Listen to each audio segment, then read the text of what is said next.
Hello hi everyone. ఈరోజు aloo fry curry ఎలా prepare చేసుకోవాలో మీకు ఈ వీడియోలో చూపిస్తాను. సింపుల్ గా ఈజీగా ఎలా ప్రిపేర్ చేసుకోవాలో చూసేద్దాం. ముందుగా స్టవ్ ఆన్ చేసుకుని కడాయి పెట్టుకుని అందులో ఆయిల్ వేసుకొని పోపు దినుసులు యాడ్ చేసుకుందాం. వేడెక్కాక ఆలూ ఫ్రైని నేను చెప్పే మెథడ్ లో ట్రై చేయండి, టేస్ట్ చాలా బాగా ఉంటుంది.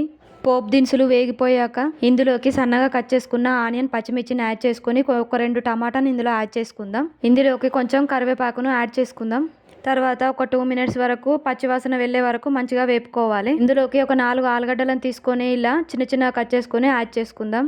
లైట్ గా కొంచెం ఆయిల్లో వేపాక ఇందులో టేస్ట్ కి సరిపడా సాల్ట్ ని యాడ్ చేసుకోవాలి. సాల్ట్ యాడ్ చేసుకున్న తర్వాత ఒకసారి అటు ఇటు కలుపుకొని మూత పెట్టేసుకోవాలి.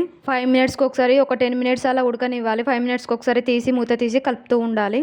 మనం సాల్ట్ వేయడం వల్ల మూత పెట్టేయడం వల్ల ఆవిరికే ఉడికిపోతుంది. తర్వాత ఇందులోకి కొంచెం అల్లం వెల్లుల్లి పేస్ట్ పసుపును యాడ్ చేసుకుందాం. తర్వాత కొంచెం మిర్చి పౌడర్ను యాడ్ చేసుకుందాం. ఇందులోకి ఒక 2 స్పూన్ల ధనియాల మసాలాను యాడ్ చేసుకుందాం.